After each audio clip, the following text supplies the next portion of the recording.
UFC Vegas 103 just recently wrapped up, and I'm going to recap the entire card.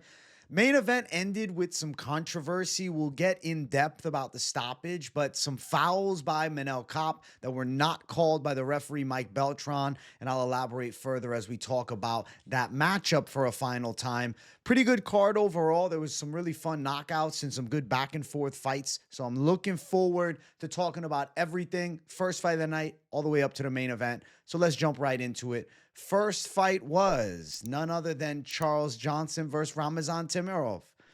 Temirov won the first 2 rounds, lost the 3rd round. Temirov's pretty good. He's powerful. He's explosive at closing distance. In the first round, he pretty handily had his way with Charles Johnson. Caught a few of Johnson's kicks and was like knocking him down with shots. Not like they were knockdowns in essence, right? But it was putting him on the ground. First round was Temirov convincingly.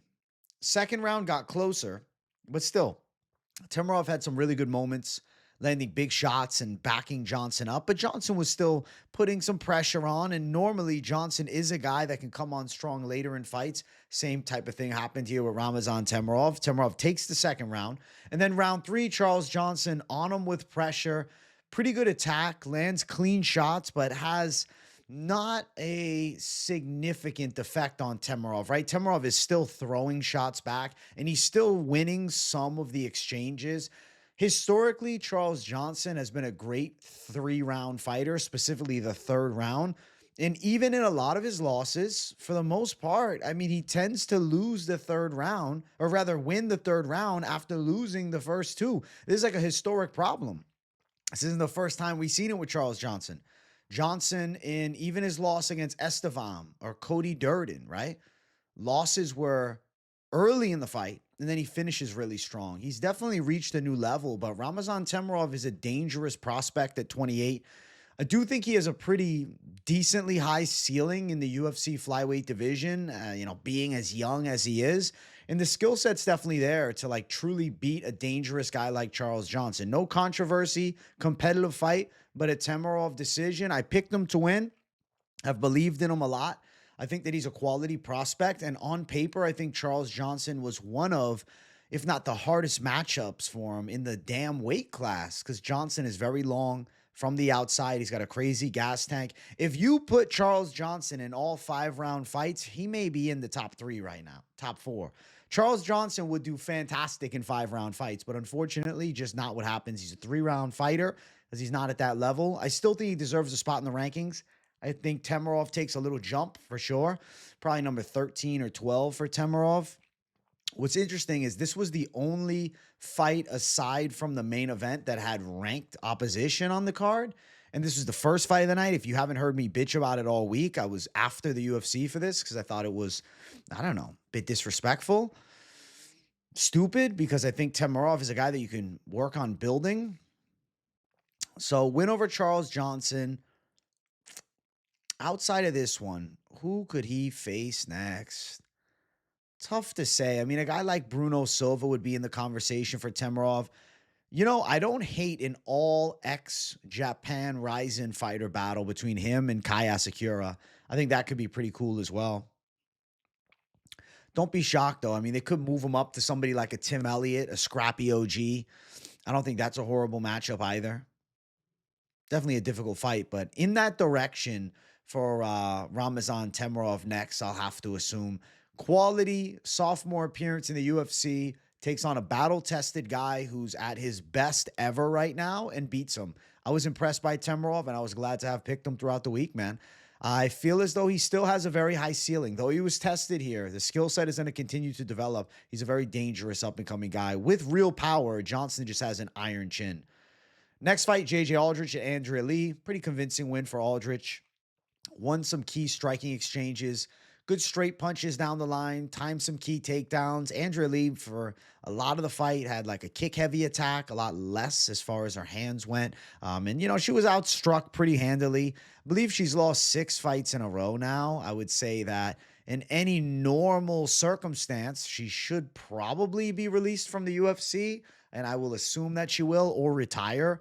But you never know. With the women's flyweight division, they could potentially keep her around. Ain't that something?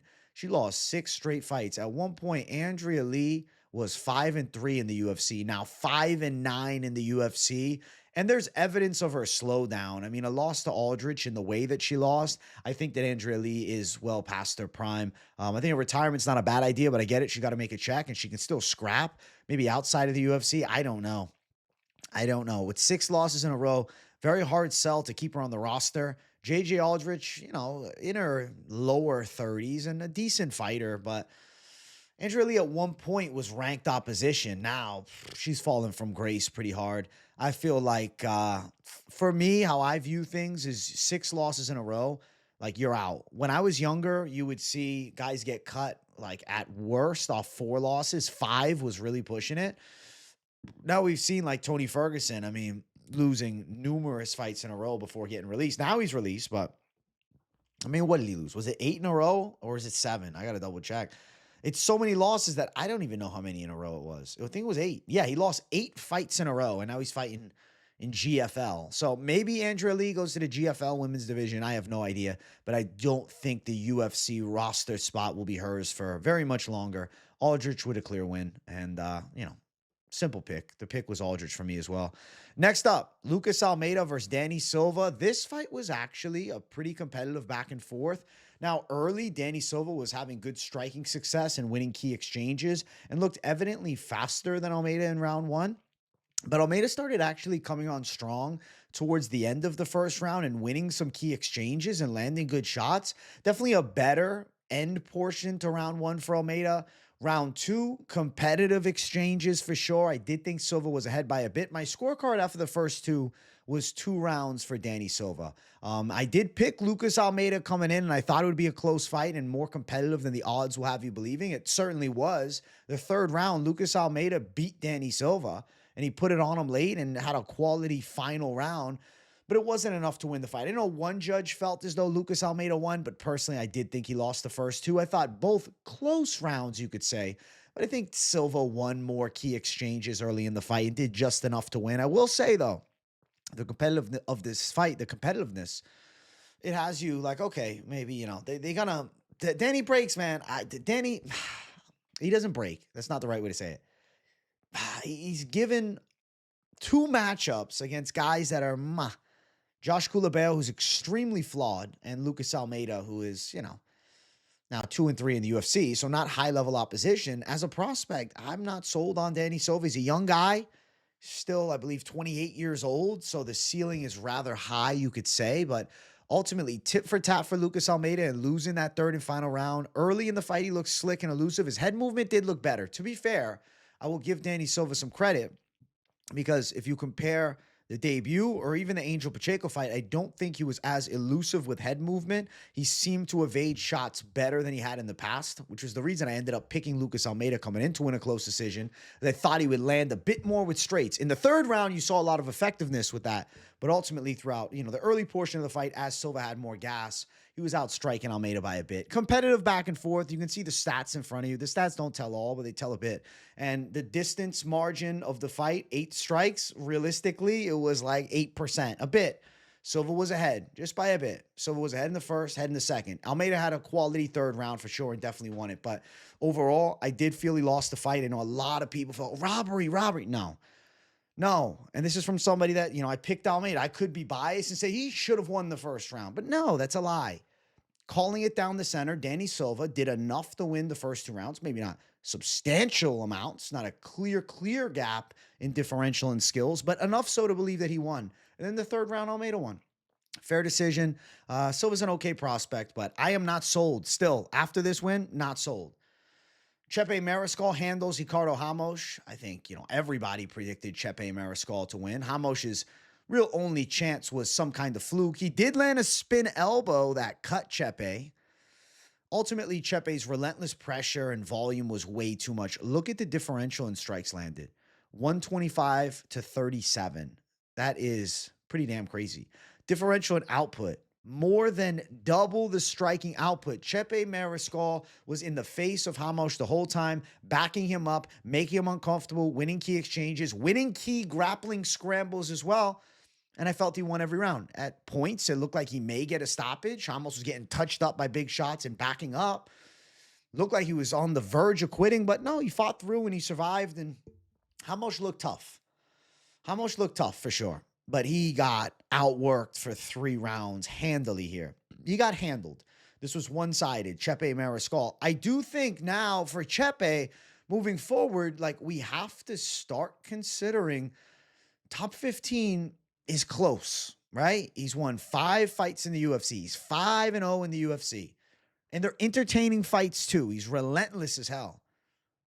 He beat a Ricardo Ramos who's not that good, though. Not a top-rated guy. I mean, Ramos struggled with Josh Kulabeo, who's no longer in the UFC. Where do they take Chepe from here?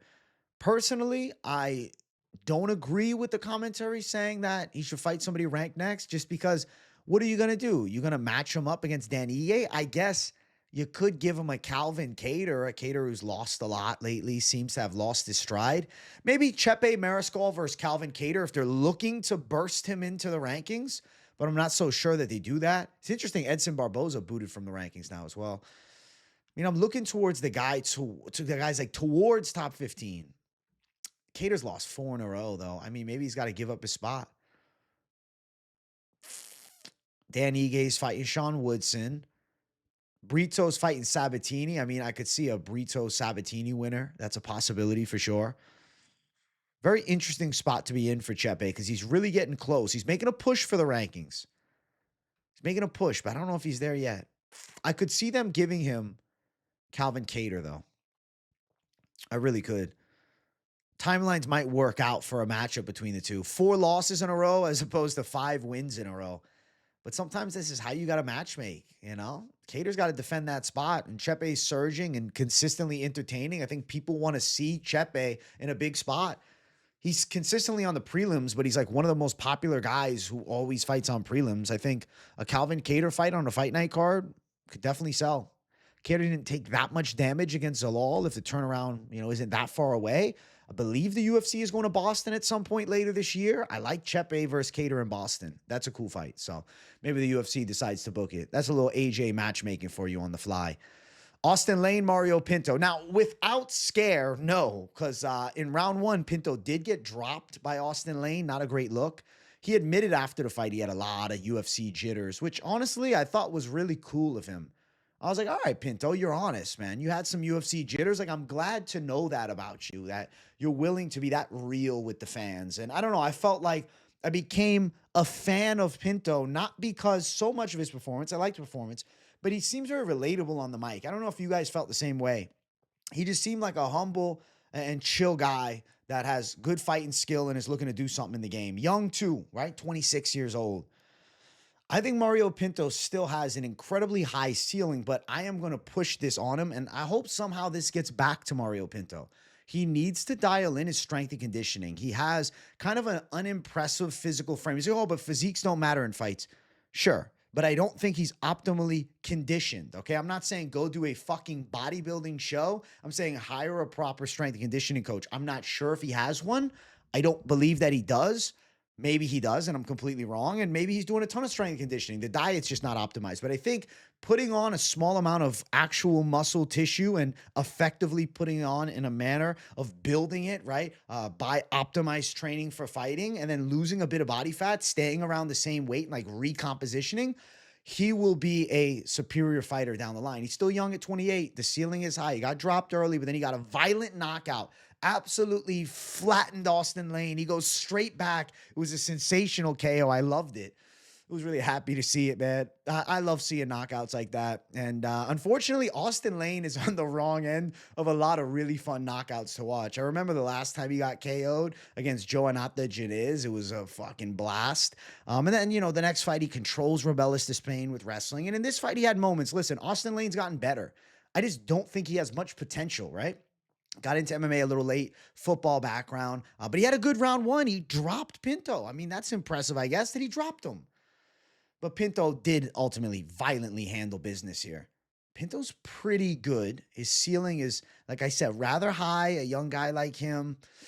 Where does he go from here? It's an interesting thought because Austen Lane is not a highly touted heavyweight. And a fight like this doesn't run you up to the higher levels of the UFC. I don't know. I'm trying to think here. Is Tuco Tuco's fighting at heavyweight? Junior Tafa Tuco Toko's winner is a potential. I could see that type of matchup for him. I hope they don't match him up with somebody that has too much experience. Like I'm looking through the rankings, like even somebody as bad as, he may have looked lately, even somebody potentially like a Dontel Mays, like I don't love that matchup next for him. I definitely think like 26, give him a little bit of time to grow. Give him a little bit of time to grow. Austen Lane is not rated highly at all. I'm running through the rankings. I'm looking at like everybody on the roster. I was looking at Tapology, but I wish Tapology had an option that I can click on just seeing UFC rankings that they list, because they have the worldwide rankings, which is filled with a ton of guys from outside of the UFC. 30 fighters on the UFC roster. Sean Sheriff, who lost to Junior Tafa, to be real, you could do that fight next. You could do the Junior Tafa, winner between him and Tokos. That's not a crazy outcome. I mean, it moves quickly, man. There's 30 heavyweights, 31 heavyweights on the roster. There's not many guys. Do you give him Chris Barnett? I don't know. I like Junior Tafa and him to fight. I don't think Justin Tafa. He's come off a violent loss. Lukas Drezhki, that's not a horrible idea either. I would say between, like, if you want to give him a absolutely, like, tune-up fight, you give him Sean Sheriff. If you want to make him work a bit, you give him the Tafa and Toko's winner. And if you want another option, kind of more of a, potential lighter touch, Lukas Drezhki. Drezhki now has a win over Walter Walker, but Walker's gotten way better. And Drezhki really is only holding on to the roster spot because he pulled off an upset decision in close fashion versus Walter, who at the time was completely out of shape. For Austen Lane, I'm sure the UFC considers giving him one more fight against a debuting guy, but I really don't know. So we'll see. Good feature prelim, though. The prelims overall were fun, man. I really enjoyed them, and finishing like this, pretty badass. Next fight brought us to our main card opener. If you guys haven't, make sure you smash the like button. If you're new, subscribe. This wasn't just the main card opener, though. This was the Savage Dog Lock of the week, okay? I had Sam Patterson to upset Danny Barlow as the call, and I was consistently called crazy for thinking that he could even survive the striking onslaught and potentially get the fight to the ground. People thought I was crazy. Well, they're damn wrong, because he not only did he strike with him, he absolutely destroyed Danny Barlow in striking, and he got a violent first-round KO. Sam Patterson's got potential. It's crazy how much he was slept on. He was a huge, huge underdog throughout the week, plus 250, upwards of plus 315. Crazy. I thought the odds were delusional for this matchup here, because Patterson has been through the ringer of hell. He was fighting in Brave against decent competition consistently and winning. And he was fighting Danny Barlow, who's got a split decision over Nikolai Veretinikov last time. Beat up Josh Quinlan, who's not even in the UFC, and just lost on the regional scene. I thought this was an obvious mismatch, or at least a mismarked line, right? I knew Danny Barlow had power, but what else? And he didn't have much else. He didn't have the durability. Sam Patterson puts him down in round one, and I think he had a huge advantage in grappling that he didn't even need to showcase. This was a sensational performance, and it was a fucking sensational pick. Lock of the week, Savage Dog Lock. Sam Patterson gets a violent first-round KO, putting Barlow out with ease and completely busting the prospect. I called it all week that he was going to get checked. This was time for Barlow to take his first L, and I didn't feel he was nearly as good as advertised. And a lot of people were living by the tape on, oh, he did this on the regional scene. That guy was 2-5, or that guy was 5-5. That guy wasn't UFC level. When he got to the UFC level, a split decision over Veretinikov, especially after you see what happened with Vanderford and Veretinikov last week, not impressive. Sam Patterson's quality.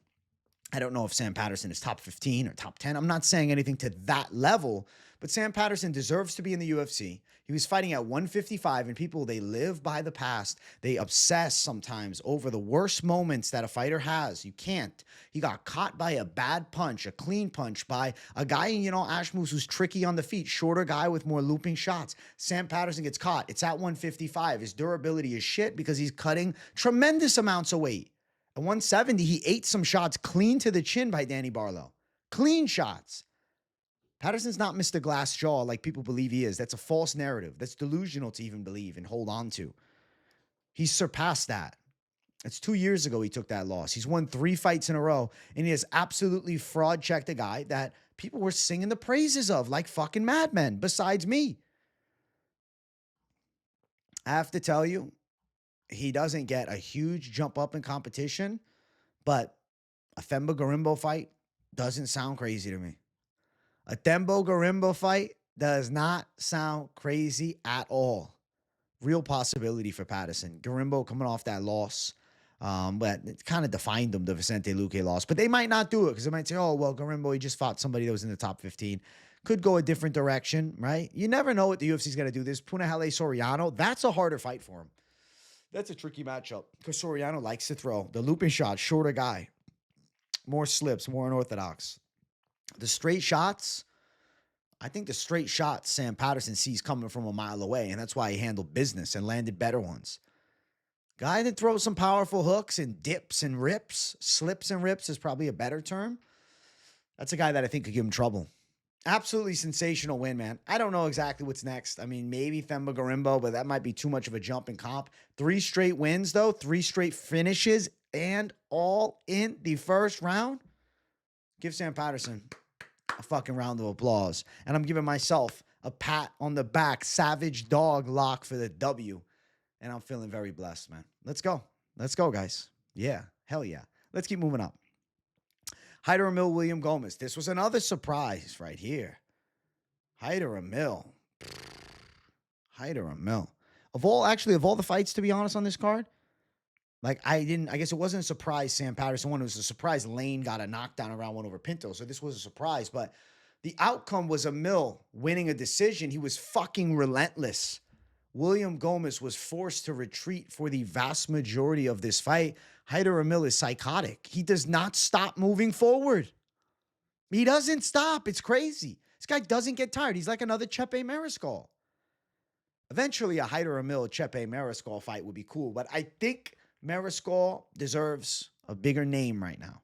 But Hyder Amil versus Chepe Mariscal is a fight that I would love to see at some point, but I think Hyder's going to need a couple more. He did beat William Gomis, who was undefeated in the UFC. A William Gomis who had a decision win, controversially, but still a win, over Joe Anderson Brito last time. After the fight, I'm like, bro, just match Brito up with Amil.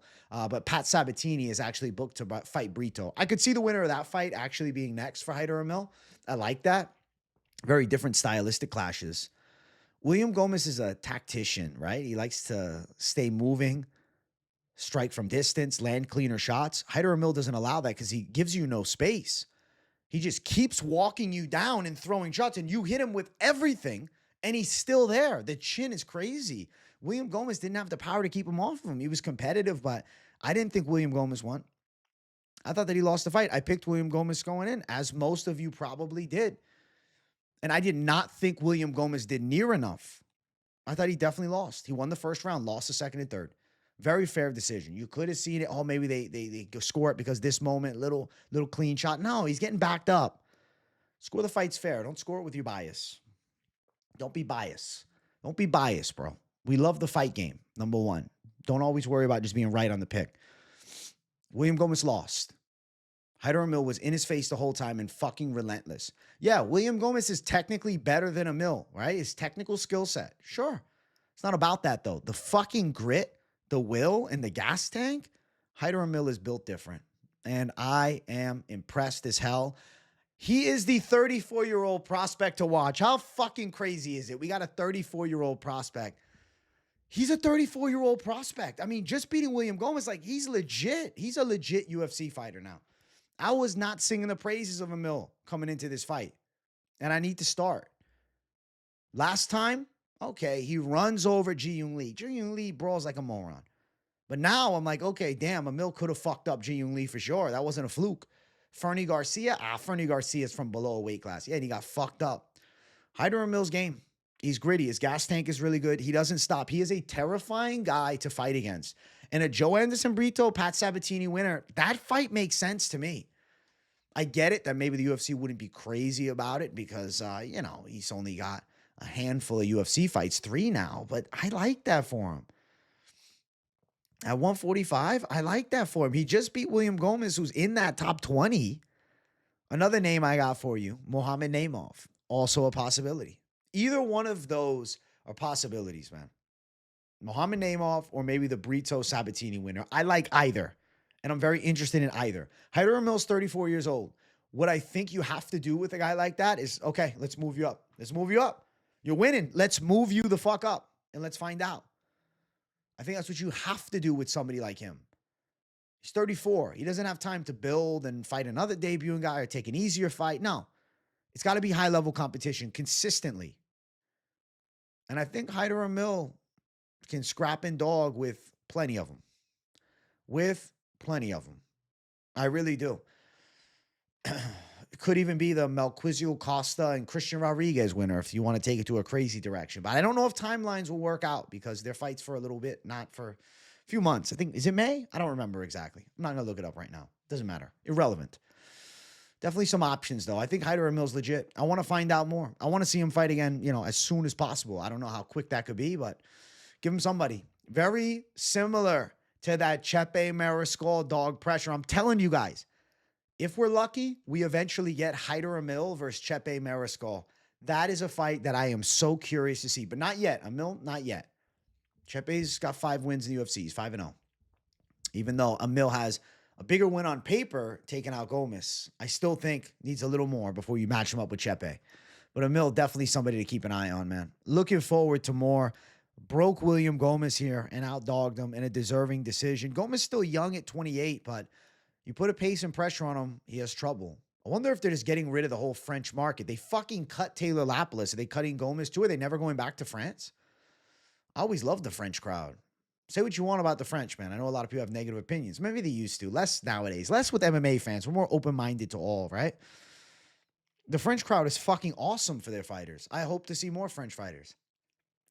William Gomis, he'll fight in France on a fight night. They'll give him a tune-up. I don't know who it'll be. I'm not going to guess. Maybe Billy Q. How about that? I'm excited for what's next for Amil. Next fight. Another badass fight. Nasrat Haqparast and Esteban Ribovics. A fucking banger. Round 1, Haqparast looked like he was just going to have Ribovics' number all night. He looked so slick with that left hand. So precise with his shots. Clean timing.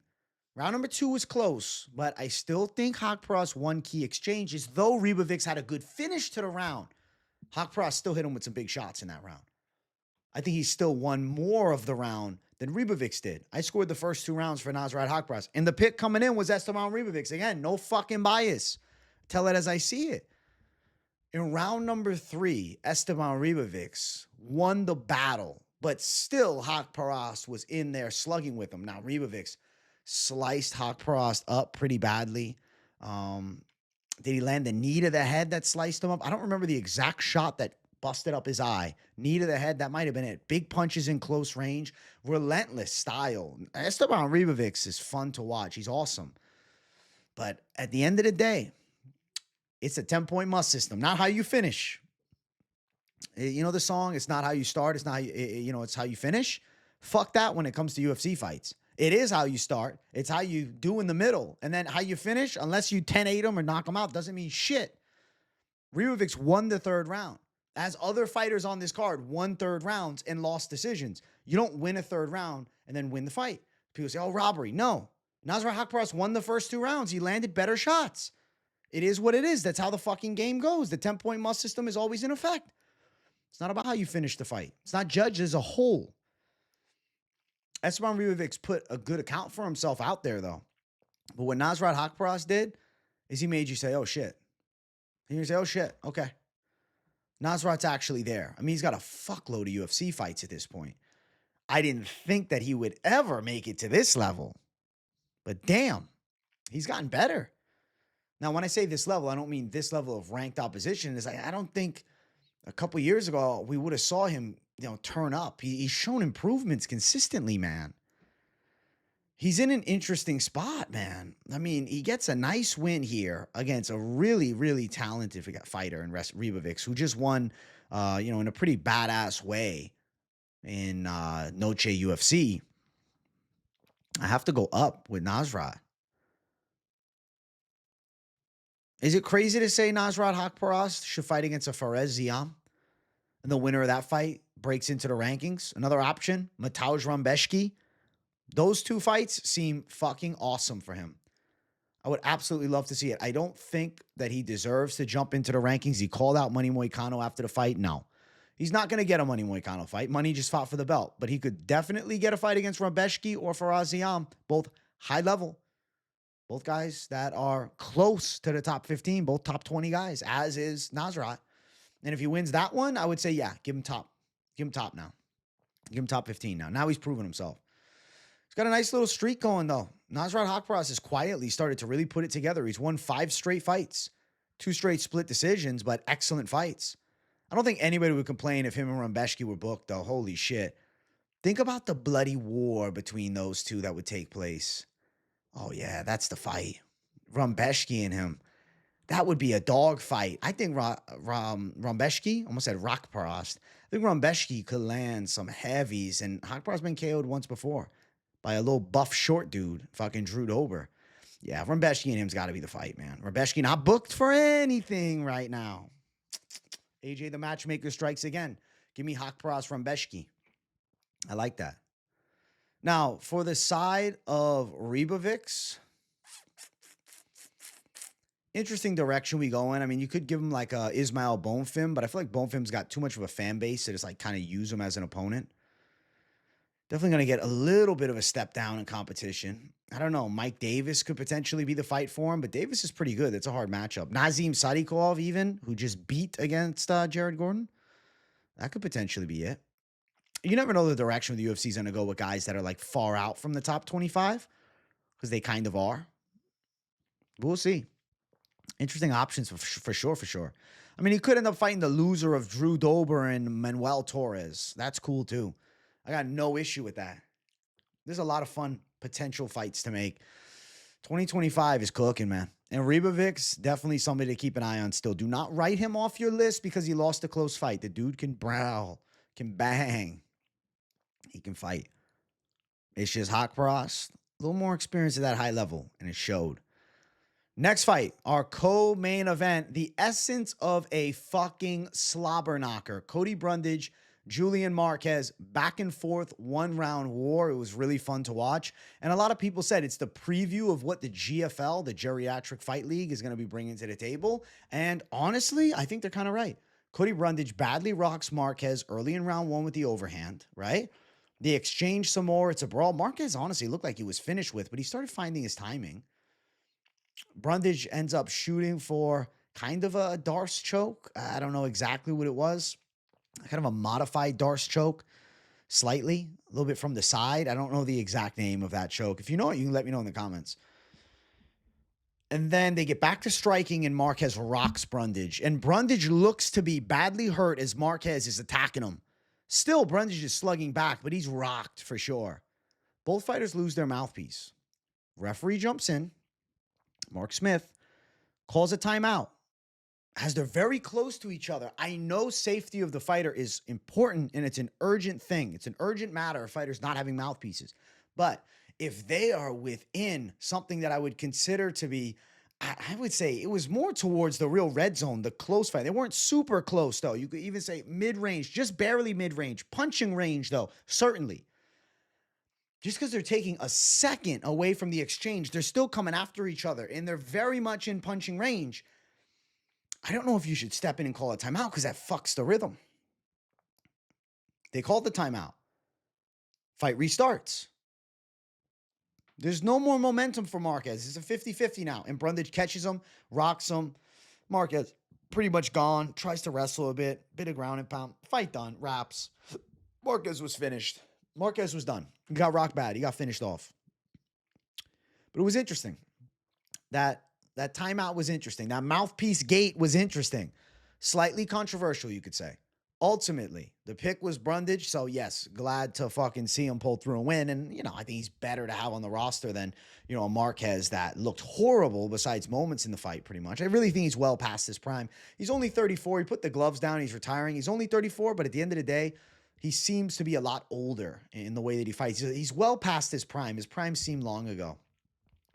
And he did deliver us a great fight, though. So give respect to Marquez for engaging in a brawl with Cody Brundage. Both guys had moments. Brundage at 11-6. That seems like the right record for him. And I'm happy that Brundage is still on the roster. I'm glad he finally got a nice win for himself because it's been a while, right? He slammed Reese, but he's not normally winning consistently. And if he does win, it's like weird shit, like the DQ against, Jacob Malkoon. Good for Brundage, man. Good for Brundage. He won a war with Marquez. Both guys hurt bad in the fight. Ultimately, Brundage is the one that finishes the job, and he gets the W. Little mouthpiece gate, but it is what it is. Good fight. Crazy back and forth fight. Fun. Marquez retires after at least he took his gloves off. Look like he put him down. I don't know for sure, but I don't think he's fighting in the UFC again. That's 4 losses in a row, 4 knockouts in a row. I think Marquez needs to call it wraps, man, for sure. Let's keep moving up. Main event. If you guys have not yet, make sure you hit the likes. If you're new to the channel, subscribe. So it ended very controversially, but I do want to discuss what happened leading up. First round, Manel Kape's speed advantage was obvious, and he was touching Almabayev with very clean shots, stopping the takedown attempts consistently and landing big ones. Bust up Almabayev's eye a bit. Second round, more of the same. Kape just winning the key exchanges. A couple of clean shots from Almabayev land, but nothing of significant note that made Manel Kape's pressure really ever stop. He did a great job of consistently keeping pressure on Almabayev, and Almabayev shot 6 takedowns, everything stuffed. He was hesitant to even shoot takedowns, but when he did, it was way out of range, and Kape easily stops the takedowns. The defense looked sensational. Round number 3, actually in round 2, I believe there was also an eye poke. Almabayev was like calling his own timeout. Kape gave him a second. Ref came in and they said, yeah, we'll give him a timeout. Then they said, no, review said it was not an eye poke. So what happened is, in that second round, because Almabayev reacted as if he was poking the eye, but technically it was deemed a fair shot. Tough to say, though, because the fingers did look to graze the eye, but that's not the make or break point. Ultimately, because the review official said it was clean, when it happened again in the third round, Almabayev lost some key exchanges, getting backed up a bit, but still in the fight, still alive, not finished with. Manel Kape caught him with an eye graze, a clear one, not intentional, but a clear one. You can see here. That's definitely a graze to the eye. Almabayev is looking to disengage from the exchange and then move towards the cage. Now, in the process of doing so, he's also caught with a second eye poke. Look, back to back. There was 2 of them. 2 back-to-back grazes of the eye, but you're still scraping the eye. And if it's any bit open, the finger is still getting in the eye. Even if it's not a dagger in the eye, it's still technically a poke under the rules, I believe. Almabayev is now evading the exchange, goes towards the cage, he's like, hey, timeout. Like, he poked me in the eye. Mike Beltran, no, nothing, does nothing. So Almabayev's like, fuck, this guy's coming after me, and Kape is not stopping at this point. Almabayev is now running in the opposite direction, in the opposing corner, really running away from him. As he's running away, right, the referee jumps in, calls the fight, but at the moment that he called the fight, Almabayev was actually shooting low and reversing the position, looking for a takedown. I thought in reviewing the stoppage, it actually looked pretty bad. Watching it live, you're like, oh, maybe. But after the stream even ended, I went back and wanted to really assure myself of how I felt. Now, if you are in the shoes of Mike Beltran, and in his eyes, there was no eye pokes, right? They don't exist.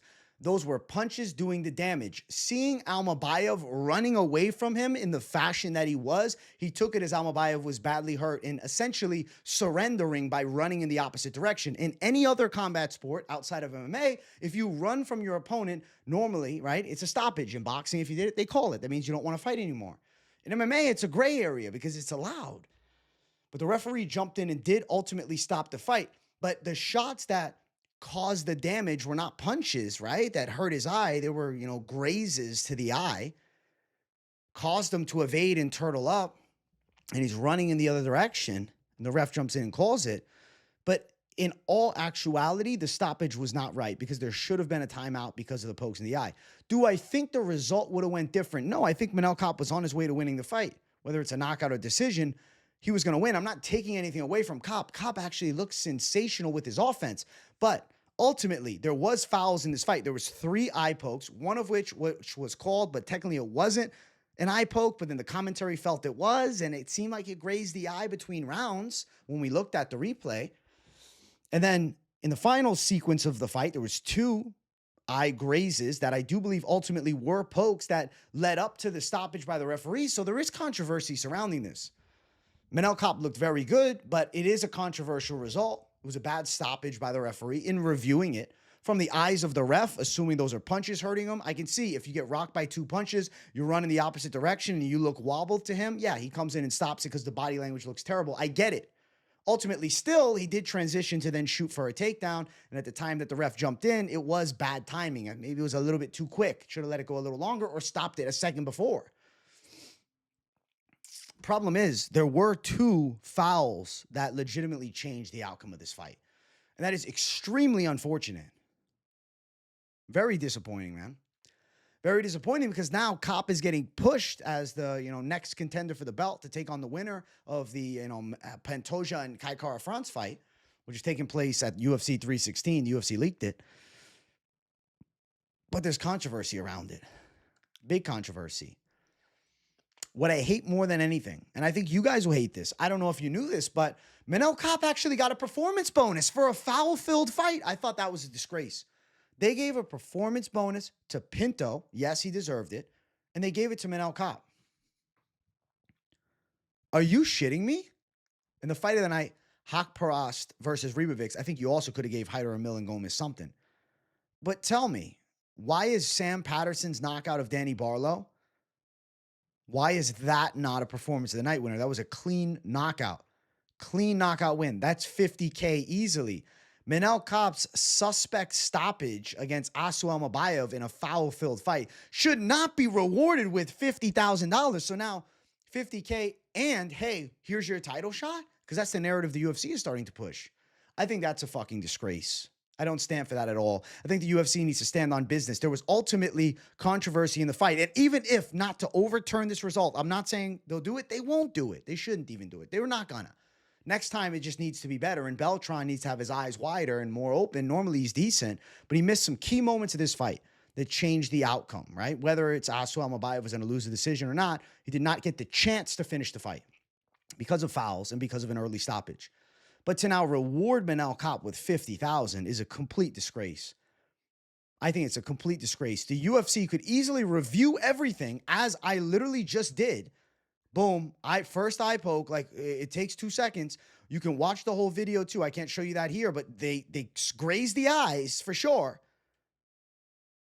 And you could say, okay, well, he won the fight. It is what it is. Unfortunate ending to the main event. But not grant him a performance of the night, $50,000, when there was a sensational knockout that a prospect got that I damn sure think needs more of that $50K than Kape does. Now, I get it. After the fight, Kape brought his daughter in. It's a feel-good moment. I don't know. It's 50-50 with fighters bringing their kids into the cage, right? They're going to war with somebody, and then, the kids are there. But it is what it is, Fighting is life for them. So I get it. They want to share that moment with their family. But ultimately, I just don't feel like it was a deserving performance for the performance of the night bonus. I thought performance of the night was supposed to be for how you finished the fight. Because if not, then why didn't Hyder or Amil get a performance of the night? If it's how you performed, because he was an absolute fucking monster, consistently walking forward and taking everything Gomis had to throw at him. Yeah, sure, Kape looked extremely technically proficient and, won the fight. He gets his win bonus. Doesn't the knockout that Sam Patterson gets warrant a performance of the night, especially beating an undefeated guy as a huge underdog? But Mario Pinto, who's a -600 favorite and definitely in that spot in a supposed to win type of fight against an Austen Lane, who's very much so an opponent at this level, gets the bonus. The bonus should have went to Patterson. That's a disgrace. He won as a big dog. He deserved more respect. He deserved more fucking respect. Patterson should have got that bonus, man. He definitely should have, Patterson. I'm sorry you didn't get it, man. You should have. That's fucked.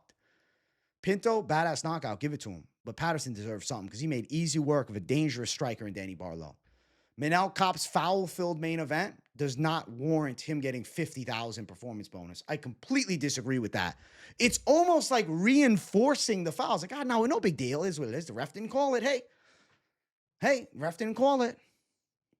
No, I think there needs to be some level of accountability from the UFC. If it's not to change the result, at least speak on it and not give them the performance of the night bonus. Is what it is. Now, for Manel Kape, I do think he'll be waiting in the wings for a title fight. Do I feel as though necessarily he deserves that next? Optimally, I think he should fight Brandon Royval. I think that's the optimal fight. Him versus Brandon Royval. They were supposed to fight here. Royval was injured. If we can make a turnaround, that is a real number one contender fight. Pantoja is now linked up to fight against Haqparast. Whether a rumored bout or not, seems like a real possibility. Now, if Haqparast isn't going to take that fight and he's not available, sure, I can see the UFC giving it to Manel Kape because availability is everything. Brandon Moreno fighting March 29th against Steve Erceg. The winner of that fight could potentially be a fun matchup to take on Manel Kape as well. That's an option for sure. But I think Raw Dog Royval versus Manel Kape is still the fight to make, but timelines may work differently, and we may see Manel Kape get a title shot off of a foul-filled victory, which I don't necessarily like. I don't at all, actually. I don't like that. I'm fine with him fighting for the belt, though, because it's an interesting matchup, but I just don't like the circumstances that surround it, and the fact the UFC also gave him $50K, I just hate it. It doesn't make any sense, and you can let me know in the comments what you think. I feel as though many of you are very sensible and will totally agree with my side. Please let me know if you disagree or if you're somewhere in the middle or if you agree. I want to hear from you guys in the comments. Now, ultimate reaction to it all. Yes, Manel Kape looked fucking awesome in striking. Unfortunate fouls, but he looked slick as fuck. And he's definitely a fun matchup. I think him versus Pantoja is extremely interesting. Okay? I'm not taking anything away from the potential fight. And shit, with the factor of the eye pokes, maybe not getting called. Fuck, man. We might be looking at the new champ right here. All jokes aside, Manel Kape, in the moments of fairness in the fight, looked sensational with his striking ability and his grappling defense, and he clearly picked apart Almabayev. Almabayev's in an interesting spot. I mean, I could see him fighting maybe like the loser of Moreno versus Royval, or honestly, an Amir Albazi fight might make perfect sense. There's also Tatsuro Taira. That's an option too. There's definitely some potential fights, or maybe they move him down and they just give him like an Alex Perez. Maybe a Tagir Ulanbekov rematch. They run it back. He tapped the strikes years ago against Tagir.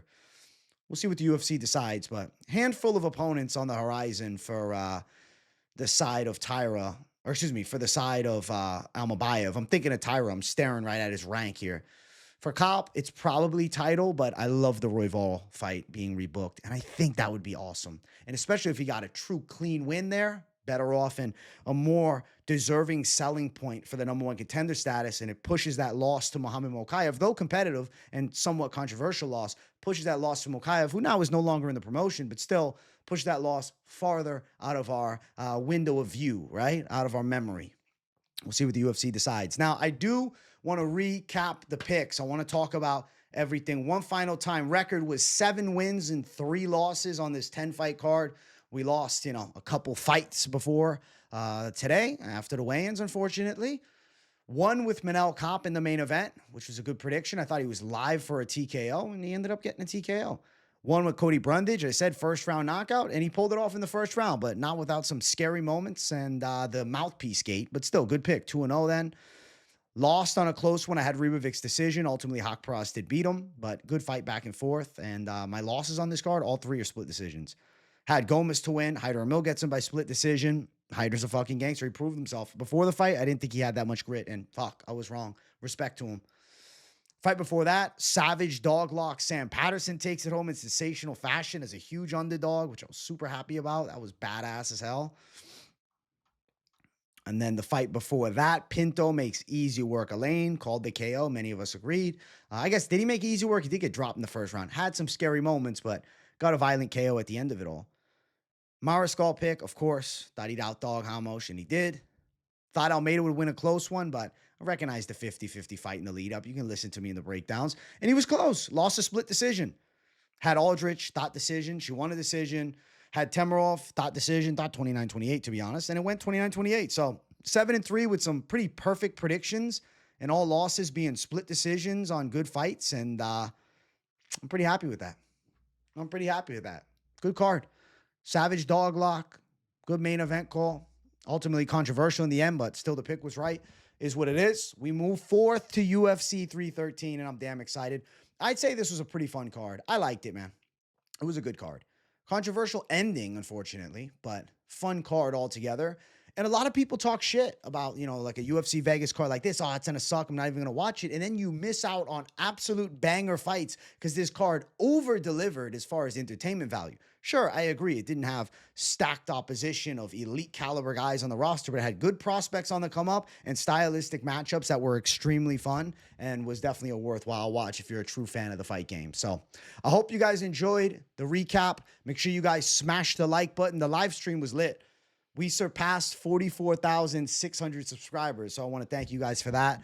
I appreciate everybody who supports. Make sure you smash the likes. If you're new, subscribe to the channel. Turn the post notifications on. You don't want to miss a video or live stream. Lunchtime Live, back Monday, every single day of the week. I'm doing daily streams. A lot of the times, 2 times a day plus videos. So keep it locked in on the channel. The most consistent in the MMA space and the most well-rounded as well, bro. I'm bringing every angle of the fight game, giving you full coverage on this channel. So keep it locked in. I appreciate you guys for supporting me. Let me know what you thought of the comments down below. And if you got nothing to say in the comments, just a W in the chat to boost the algorithm for your boy. Thanks for watching, everybody. I'll see you later. Peace out.